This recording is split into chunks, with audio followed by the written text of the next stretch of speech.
لیکن سرکاہما کیا ہے کہ اللہ کہہ رہا کہ میری آل بیت سے مودت کرو، پیار کرو.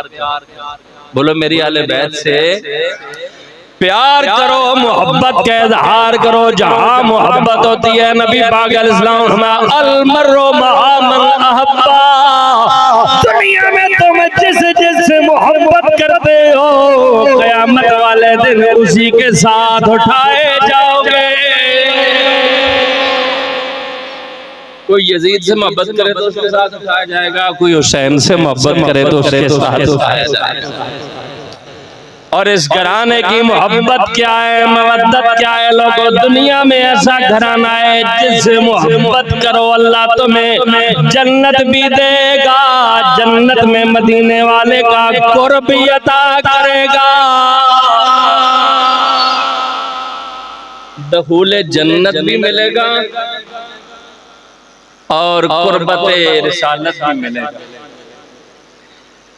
اس لیے ہے دنیا میں کوئی ایسا گھرانہ جس کا ذکر کرو اللہ تمہیں جنت میں داخل کرے، جس کا ذکر کرنے والے ذاکر کے لیے اللہ نے جنت رکھی ہو.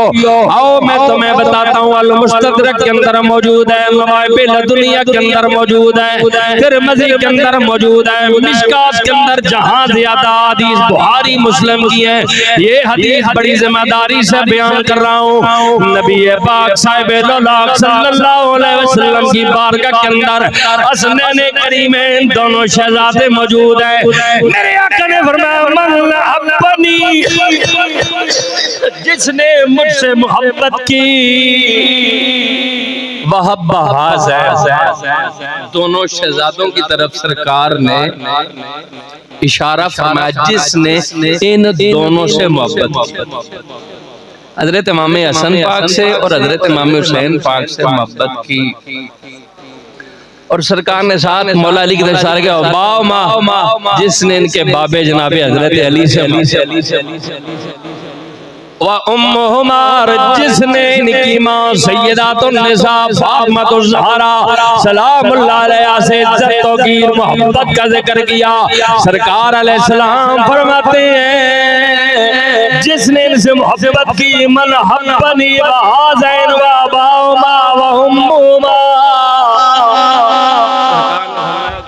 قیامت والے دن کانا مہیا فی درجتی یوم القیامہ، کل قیامت والے دن وہ میرے درجے میں ہوگا.